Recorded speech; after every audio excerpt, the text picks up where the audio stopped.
समुद्र मंथन में जब जहर निकला था तब विष्णु को बोला गया पियो, तो बोले हमारा भोजन थोड़ो ये। भगवान शिव ब्रह्मा से बोला गया तब बोले हमारा भोजन ये नहीं है। शिव से बोला गया तो सब पी गया ना जी। तो फिर जैसा देवता होता है वैसे उसका खान पीन होगा। बोले तो हमको रोक रहा तो हमारा ठेका ले पूरा। वो दांत काल मारेगा, देर नहीं लगाएगा, दुकानदार भी मारेगा, जो खा रहा पब्लिक भी मारेगा। सारा संसार समूचा पाता है ना जी।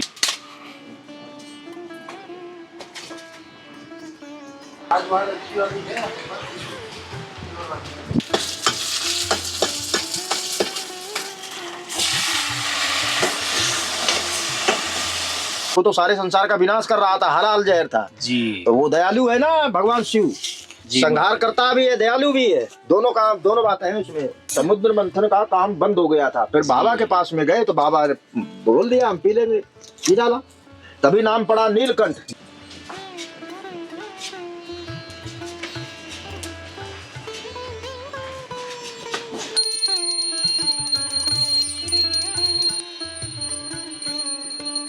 महाराज जी भोग लगा रहे हैं। बहुत से तो संत महाराज जी ये पेड़ों की पत्तियां खाकर भी व्यतीत करते हैं। पेड़ की पत्ती भी जड़ी बूटी में आता है ना जी, उसी को जड़ी बूटी बोलते हैं। वो पेड़ की पत्ती पाता है या जड़ पाके रहता है, उसी को नाम अलग अलग। पत्ती तो वो भी जो जड़ होती है ना जी महाराज जी, पत्ती है वो जड़ ही होती है ना। नीम की पत्ती कई उसमें दवा करती है, काम जड़ी बूटी है वो भी। उसको मालूम नहीं ना जी। खाली ज्ञान नहीं उसको है। महाराज जी दूना छिलका रहे हैं, भी भोजन प्रसाद बनाएंगे। गृहस्थ जीवन में देखेगा भोजन बनाते हैं वो सिर्फ एक भोजन है, लेकिन संतों के यहाँ जब भोजन बनता है तो वो एक प्रसाद बन जाता है, क्योंकि उसमें जो सात्विकता है, उसमें जो भक्ति भाव है भोजन में, वो गृहस्थ जीवन का भोजन में नहीं आ सकता।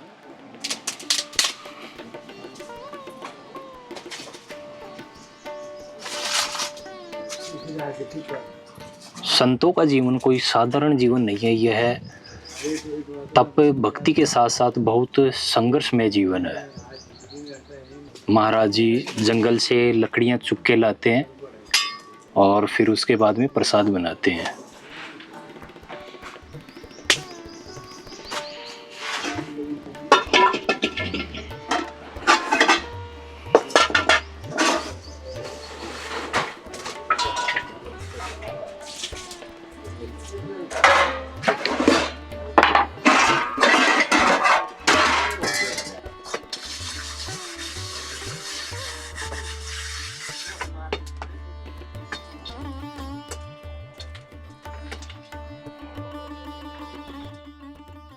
काली नहीं होती होगी, उसी कारण चढ़ाना पड़ता है ना ये भगवती। महाराज जी ये चीज हमें आज ही पता लगी है, बबूती लगाई हो कढ़ाई के, काला नहीं पड़ता। अग्नि में बनाओ तो फिर काला भी नहीं होता, मल्ले में तो काल साफ हो जाता है जी।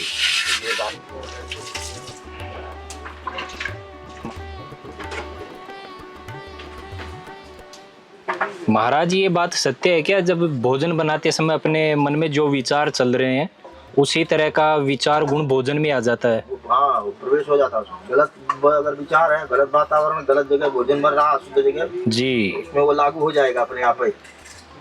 और अगर सही जगह भोजन बन रहा, शुद्धता से बन रहा है और सही विचार है अंदर, तो प्रसाद बन जाएगा। इसमें प्रत्यक्ष उसका गुण आ जाता है जी। चाहे वो गुण ले चाहे ना ले, आ जाएंगे। तामसी भोजन पा रहा है ना तो वो चाहे तामसी बने नहीं बने भोजन बना देगा तामसी। जी महाराज जी। और अगर वो सात्विक भोजन कर रहा है तो बने सात्विक चाहे ना बने वो भोजन उसको सात्विक बना देगा। क्या कहते हैं ना, जैसा खाओ अन्न वैसा होए मन। महाराज जी सब्जी काट रहे हैं। महाराज जी छूकन जीरा और किसका लगाए हो? जीरा मिर्चा, जीरा मिर्चा, मेथी, मेथी, ये लाल मिर्च।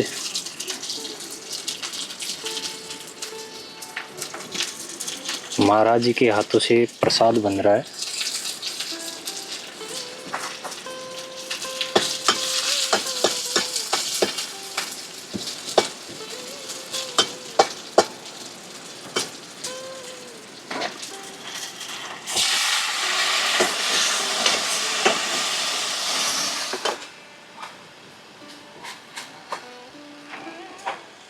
पेट दोनों से भर जाएगा जी। विचार गलत होंगे तो भी पेट भर जाएगा और सही होंगे तो भी बढ़ जाएगा। भोजन भोजन है ना वो दूषित हो जाता है।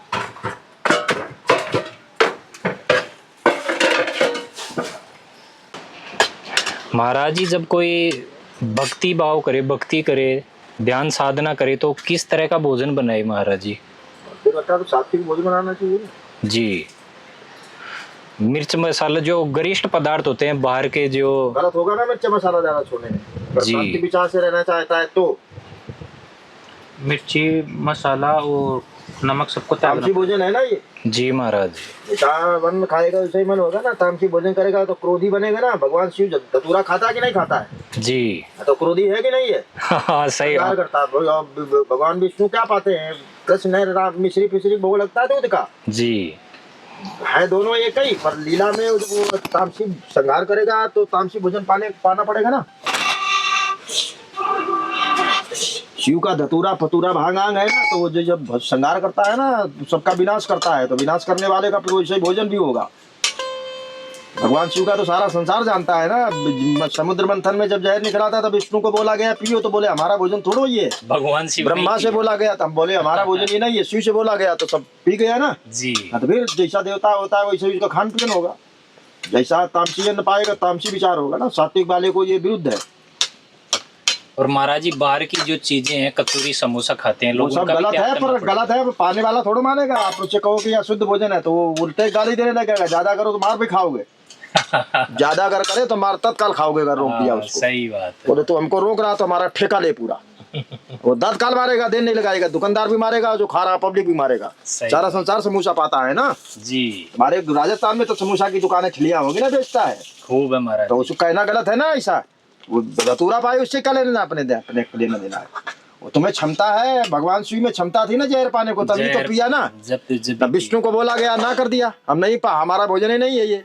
ब्रह्मा को बोला गया हमारा भी भोजन नहीं है।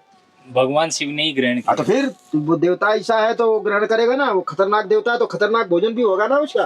महाराज जी, जो चीज कोई भी देवता ग्रहण नहीं करता उसको भगवान शिव ग्रहण करते हैं। ग्रहण करेगा तो ऐसे थोड़ा ग्रहण करता है अपनी मर्जी से। वो मर्जी से थोड़ा तूरा पी रहा था। उसको तो सारे संसार का विनाश कर रहा था, हलाल जहर था। जी। तो वो दयालु है ना भगवान शिव। संहार करता भी है, दयालु भी है। दोनों बातें हैं उसमें। क्रोध में संहार करता है, और जब क्रोध नहीं है तो वो फिर सब दुखों का निवारण करता है। उसको बोला गया था कि तुम आप बाबा जहर पी लो ना। सृष्टि का विनाश कर रहा था ना समुद्र मंथन में, जो हलाल जहर निकला था। हलाहल विष निकला था। हलाल मतलब संसार का अंतिम खतरनाक जहर है। उसके ऊपर कोई खतरनाक नहीं है, सब नीचे है जहर। हलाल का मतलब अंतिम। महाराज जी, हलाहल विष सबसे भयंकर विष है। हाँ तो भयंकर है ही तीनों लोक में, उससे भयंकर है ही नहीं। जी। विष्णु ने ना कर दिया कि हम थोड़ा उसको पी के हजम कर पाऊंगा। ब्रह्मा ने ना कर दिया। सब देवता, अग्नि देवता, पवन देवता, वरुण देवता और ये इंद्र है, ये सब भयभीत हो गए थे। काम बंद हो गया था ना। सब भयभीत हो गए थे। समुद्र मंथन का काम बंद हो गया था। फिर बाबा के पास में गए तो बाबा ने बोल दिया हम पी लेंगे। पी डाला, तभी नाम पड़ा नीलकंठ। नीलकंठ। वो अंदर नहीं जाने दिया, धरित शरीर के अंदर का गले में रोक लिया। तभी से नाम इनका पड़ा नीलकंठ। पहले नाम नहीं था। जी। जय को अंदर नहीं उतरने दिया। बाबा में ऐसा मतलब क्षमता है ना, अंदर नहीं जाने दिया। शक्ति सामर्थ्य है। अंदर नहीं जाने दिया। तो पिएगा तो अंदर तो जाएगा ही। पानी पिएगा तो अंदर नहीं जाएगा। जी। भोजन पाएगा तो हृदय में तो जाएगा ना अंदर। पर बाबा में इतनी क्षमता है, बाबा अंदर नहीं जाने दिया। नाम पड़ गया नीला पड़ गया है ना बाबा का गला। नीलकंठ है।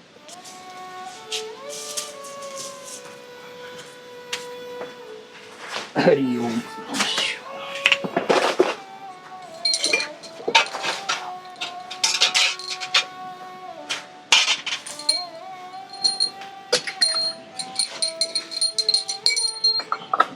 यही महात्मा है जिसके यहाँ से ये आया है ना। अभी ये भगत नहीं बच गया है जी। उसका रवि नाम है। यहीं पास भी मंदिर है, वहाँ भोजन बना रहा होगा वो।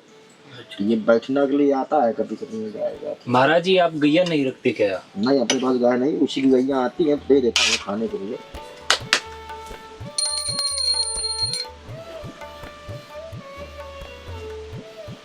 महाराज जी, मन पे विजय कैसे पा सकते हैं? हाँ? मन पे विजय, जैसे कभी क्रोध आता है, कभी अशांति रहती है। मन जो भक्ति करने से शांत होता है ना। मन परमात्मा का रूप है ना, उसको शांत करना कठिन है ना। मन और मन को ही तो परमात्मा बोलते हैं ना। ब्रह्म रूप है ना मन। जैसे आत्मा है ब्रह्म रूप, उसी तरह से मन परमात्मा। गीता नहीं बताया, गीता में मन हमारा रूप है स्वयं। मतलब जो है ना, मन को भक्ति के द्वारा रोका जाने का विधान शास्त्रों में है। मन का काम है बिगाड़ना, और जब वो भक्ति करता है तो बिगाड़ने की रास्ता उसको घुमा दी जाती है, उसको मोड़ दिया जाता है। तो वो फिर उस गलत काम, मन तो भक्ति करेगा तो भी हृदय में रहता है ना। मन का भक्ति करने से विनाश थोड़ा होता है जी। वो तो रहेगा ही हृदय में, उसकी जगह ही है वहाँ। जब तक शरीर रहता है तब तक मन रहता है, पर उसका विचार अलग अलग हो जाते हैं। विचार का मतलब बदल जाता है। वो भक्ति वाली लाइन में फिर भक्ति करता है तो वो उधर गलत बातों में ना जा करके फिर सही बातों का चिंतन करता है, सही काम का ध्यान का चिंतन करता है। कुटिया के चारों तरफ बंदर आ गए महाराज जी। दरवाजा बंद कर देना, दरवाजे बंद करो। वो जंगल में रहते हैं, यहीं रहते ना, रात दिन साले पेड़ पर जी। जाते कहाँ हैं, यहीं पर रहते। वहाँ मंदिर जाएंगे, पानी आने पीने जाएंगे, फिर आ जाएंगे। अंदर आ जाएंगे नहीं तो। दरवाजा बंद कर दो खाली।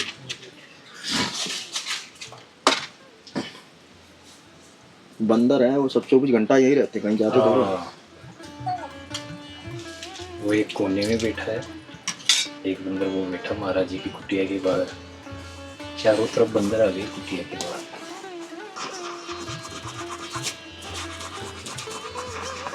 महाराज जी इधर जंगली जीव भी आते होंगे। चीता शेर भी है महाराज जी जंगल में। जंगल में तो रहता ही है शेर, जंगल है तो घर तो उसका रहेगा जंगल में।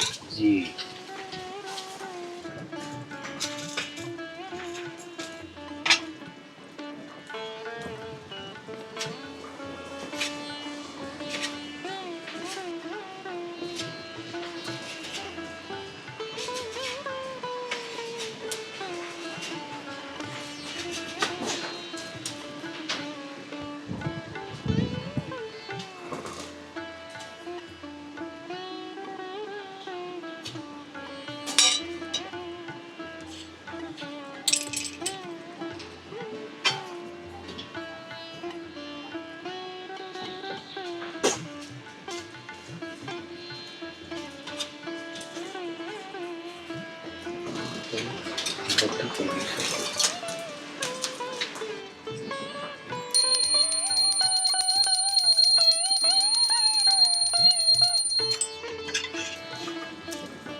महाराज श्री की कुटिया के बाहर का नज़ारा। महाराज जी भोग लगा रहे हैं, हम प्रसाद ग्रहण करेंगे।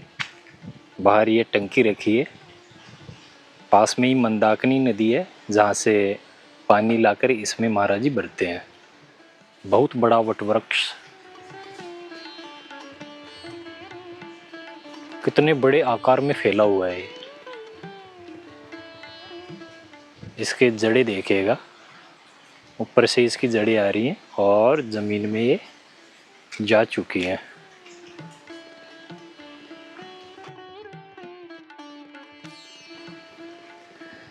कुटिया के बाहर 2-3 चारपाई रखी हैं। ये वाली चारपाई देखिएगा, इसमें एक गद्दा है, प्लाई न होकर महाराज जी ने इसको इस तरह से बनाया है।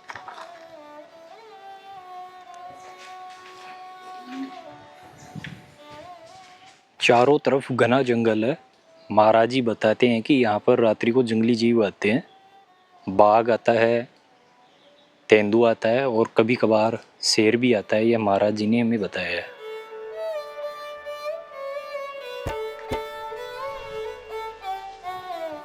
ये बंदर देखो, चारों तरफ बंदर घूमते रहते हैं।